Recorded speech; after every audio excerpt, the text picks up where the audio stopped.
ఒక మాజీ ఐపీఎస్ అధికారి ఎమ్మెల్యే అయితే ఆ నియోజకవర్గం బాగుపడుతుందా లేకుంటే అరాచకాలు మునిగిపోతుందా అనే రెండు క్వశ్చన్లకి ఎన్ని ఆన్సర్ రావాలి? ఏదో ఒకటి రావాలి. కానీ రెండిటికి రెండు ఆన్సర్లు వచ్చినాయి. కేఆర్ నాగరాజు గారు మాజీ ఐపీఎస్ అధికారి నుంచి ఈరోజు వర్ధనపేట నియోజకవర్గానికి ఎమ్మెల్యే అయ్యారు. అయిన తర్వాత అభివృద్ధి 100లో 0.1% అని లెక్క చేసుకున్నా కూడా చాలా తక్కువ. అసలుకి రాజకీయానికి అర్హత లేని వ్యక్తిని తీసుకెళ్ళి ఎమ్మెల్యే పదవిలో కూర్చోబెట్టిన ప్రజలు. అయితే ఆయన అధికారంలోకి వచ్చినప్పటి నుంచి స్పోర్ట్స్ ప్లేయర్లకు కానీ లేకుంటే ప్రజలకు కానీ రోడ్లు లేని ఆ ఏరియాలో రోడ్లు వేసుడు కానీ ఏ సంక్షేమ కార్యక్రమంలో కానీ ఒక్క కార్యక్రమానికి కూడా శంకుస్థాపన చేయని మహానుభావుడు కేఆర్ నాగరాజు గారు.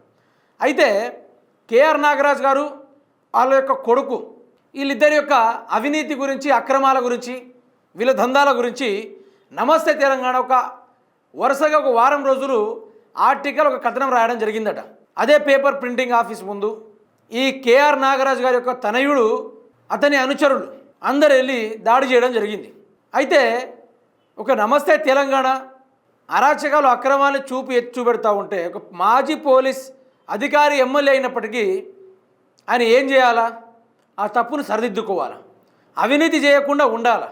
అంతేగాని వాళ్ళ కొడుకుతోటి చెప్పి వాళ్ళ కొడుకేమో కొందరు చిన్న బ్యాచ్ని తయారు చేసి ఆ యొక్క నమస్తే తెలంగాణ ఆఫీస్ పైన దాడికి పాల్పడేట్టు చేసిర్రు.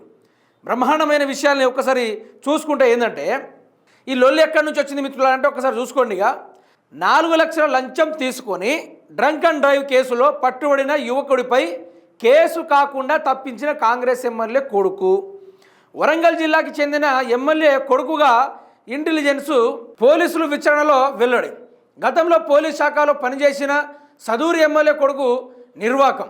హనుమకొండలో మద్యమత్తులో కారు నడుపుతున్న వ్యక్తిని కాకుండా పక్క సీట్లో ఉన్న వ్యక్తిపై కేసు నమోదు చేస్తామని బెదిరించి ₹1,00,000 వసూలు. ఇట్లా కూడా పాల్పడుతున్నారా కేఆర్ నాగరాజు గారు వ్యవహారాలు? వరంగల్ ఖమ్మం జాతీయ రహదారిపై ఓ ఎస్ఐ వారం రోజుల క్రితం వాహనాలు తనిఖీ చేసే సమయంలో మద్యం సేవించి కారులో వెళ్తూ పట్టుబడ్డ ఐనోలు మండలానికి చెందిన 2 యువకులు. ఆ ఇద్దరిని ఎస్ఐ పోలీసులు స్టేషన్కి తీసుకువెళ్ళిన కొద్దిసేపటికే కాంగ్రెస్ ఎమ్మెల్యే కొడుకు పోలీసులకు ఫోన్ చేసి డ్రైవింగ్ చేసిన యువకుడిని వదిలిపెట్టాలని సూచించడంతో కొద్దిసేపటికే పంపించేసిన పోలీసులు. అయితే పక్క సీట్లో కూర్చున్న యువకుడిని మాత్రం రోజంతా పోలీస్ స్టేషన్లో చిత్రహింసలకు గురి చేసిన ఎస్ఐ. ఏమైనా సంబంధం ఉందా? కారు నడిపినోడేవాడు, డ్రంక్ అండ్ డ్రైవ్లో దొరికినోడేవాడు, జైల్లో ఉన్నదేవాడు? ఇంత ఘోరమా? అంటే ఇట్లాంటి దందాలు కూడా చేస్తూ ఉన్నారు కేఆర్ నాగరాజు గారి యొక్క కొడుకులు. ఇవన్నీ ఈయన ఆధ్వర్యంలో జరుగుతూ ఉన్నాయి, ఆయన కూడా పట్టించుకోవడం లేదు గారు. బాధిత యువకుడు బంగారు గొలుసులు కుదువబెట్టి పోలీస్ స్టేషన్లో ₹1,00,000 ఇచ్చినప్పటికీ మరోసారి బాధిత యువకుడిని వద్ద 8 గ్రాముల గంజాయి దొరికినట్టు కేసు నమోదు చేసిన ఎస్ఐ. అబ్బాబ్బాబ్బా, చూసారా? కారు నడుపుతున్న యువకుడిపై ఎలాంటి చర్యలు తీసుకోవడంపై మరింత లోతుగా విచారించి డ్రైవింగ్ సీటు పక్కన ఉన్న కూర్చున్న యువకుడిని పోలీసులు కొట్టడం, ₹1,00,000 వసూలు చేసి గంజాయి కేసు పెట్టడం నిజమేనని తేల్చిన ఇంటెలిజెన్స్ పోలీసులు మద్యం తాగి కారు నడిపిన వ్యక్తిపై కేసు కాకుండా చూసేందుకు ₹4,00,000 లంచం తీసుకొని అధికార పార్టీ ఎమ్మెల్యే కొడుకు తప్పించాడని గుర్తించిన ఇంటెలిజెన్స్ పోలీసులు. అయితే పోలీసులు దెబ్బతో బాధిత యువకుడి ఆరోగ్యం దెబ్బతినగా చికిత్స నిమిత్తం వరంగల్ దవాఖానాలో చేర్పించి ఉన్నతాధికారులు స్పందించకపోవడంతో మానవ హక్కుల కమిషన్ ఫిర్యాదు చేసిన బాధిత కుటుంబాలు. చూసారా? తన దోస్తుని కాపాడుకోవడానికి ₹4,00,000. అంటే అతను కూడా గంజాయి సేవించాడు, పక్కనున్నోడు కూడా గంజాయి సేవించాడు. కానీ దొరికినోని వదిలేసిర్రు. ఏమీ సంబంధం లేనివాడిని పట్టుకున్నాడు. సరే, గంజాయి డ్రగ్స్ తాగినోడిని పట్టుకున్నాడు, బాగానే ఉంది, వ్యవహారం అక్కడికి మంచిగానే ఉంది. కానీ అసలైన పట్టుకోవాలి కదా. అతనికి ₹4,00,000 ఇచ్చిరట. ఎన్ని లక్షలు?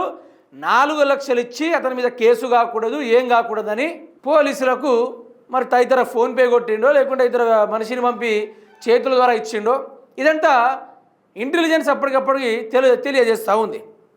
గదే ఇష్యూని వారం రోజులుగా నమస్తే తెలంగాణ ఒకటే చిత్రీకరించుడు మొదలుపెట్టింది. దానిపైన ఈ అనుచరులు ఏం చేసిర్రు? చేసిందే లంగ పని, దొంగ పని అంటే దానికి తగ్గట్టుగా నీతి తప్పకుండా మడమ తిప్పని గొప్ప మానవత్వం అనుకుంటూ మళ్ళీ అటువంటి గొప్ప నాయకుడు, ప్రజల్లో తిరిగి మమేకమయ్యేటోడు, ఒడ్లు కింద పడిపోతే ఆ ఒడ్లను పైకి లేపేటోడు, నష్టపరిహారం ఇచ్చేటోడు, అంత గొప్పటి దిలీప్ అతని పేరు. కేఆర్ నాగరాజు గారి యొక్క తనయుడు దిలీప్ అతని పేరు.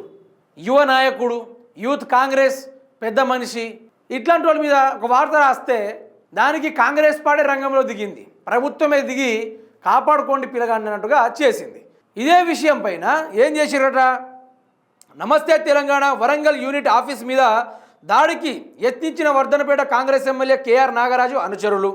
గత వారం రోజులుగా వర్ధనపేట ఎమ్మెల్యే కేఆర్ నాగరాజు అతని కుమారుడు చేస్తున్న అక్రమాలపై వరుస కథనాలు ప్రచురిస్తున్న నమస్తే తెలంగాణ కార్యాలయంపై దాడి ప్రయత్నించిన కాంగ్రెస్ అల్లరి మూకలను అడ్డుకున్న పోలీసులు. అయితే ఒక మాజీ ఐపీఎస్ అధికారి ఎమ్మెల్యే అయితే మరి పోలీసులను ఏ విధంగా ఉపయోగించుకుంటాడో అది కూడా ఒకసారి చూద్దాం. చూడండి, వాళ్ళు దాడికి పాల్పడుతూ ఉన్నారు, కర్రలతోటి, రాళ్లతోటి, కొన్ని కాంగ్రెస్ కటౌట్లతోటి. అయితే పోలీసులు ఏం చేస్తూ ఉన్నారు, చల్లగా చూస్తూ ఉన్నారు. కానివ్వండి మీరు, కానివ్వండి అనుకుంటుగా అలా చూస్తూ ఉన్నారు. చూడండి ఒకసారి.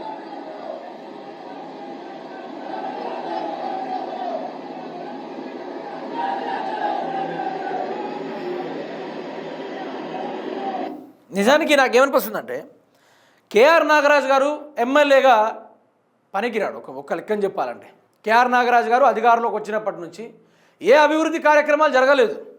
ఎన్ని విధాలుగా చెప్పాలంటే అన్ని విధాలుగా చెప్దాం, ఎన్ని తీరుగా వర్ణించాలంటే అన్ని సాక్ష్యాలు ఉన్నాయి. తన నియోజకవర్గంలో ఎన్నో అక్రమాలు జరుగుతూ ఉన్నాయి.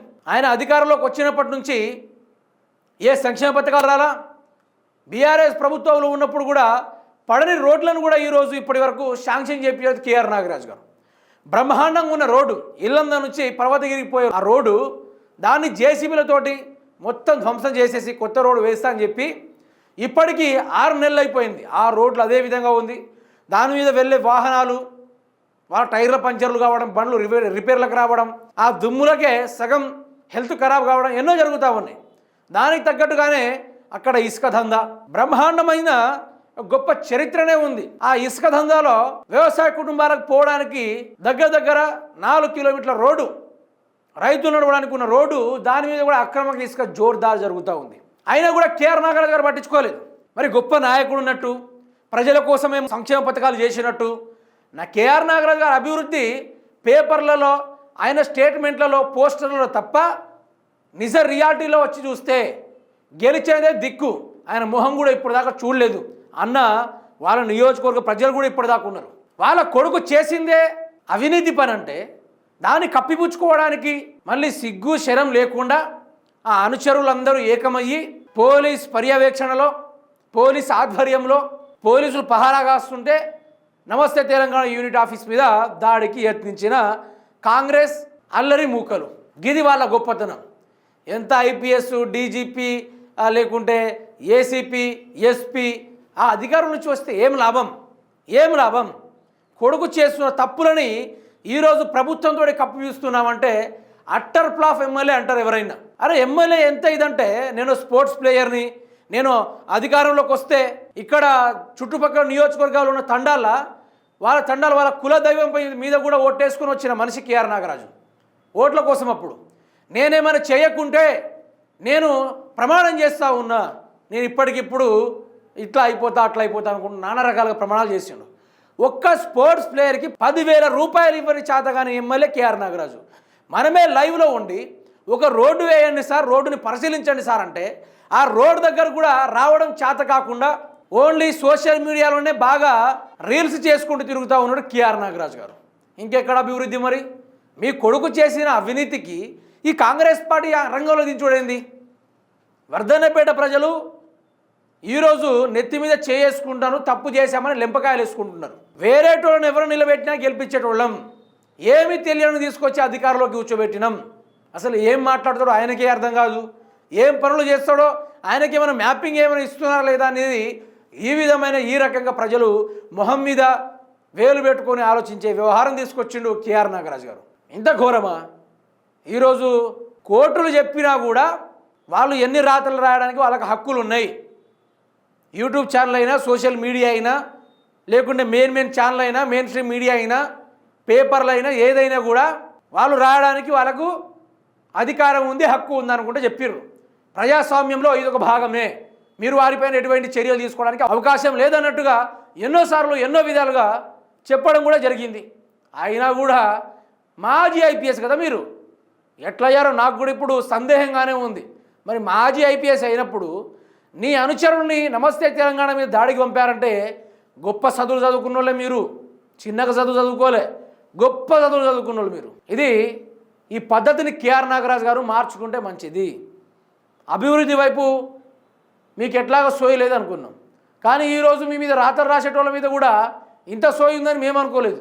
అమాయకపు ఎమ్మెల్యే అనుకున్నాం, కానీ అరాచక ఎమ్మెల్యే అనేది ఇక్కడ అర్థమైంది మాకు.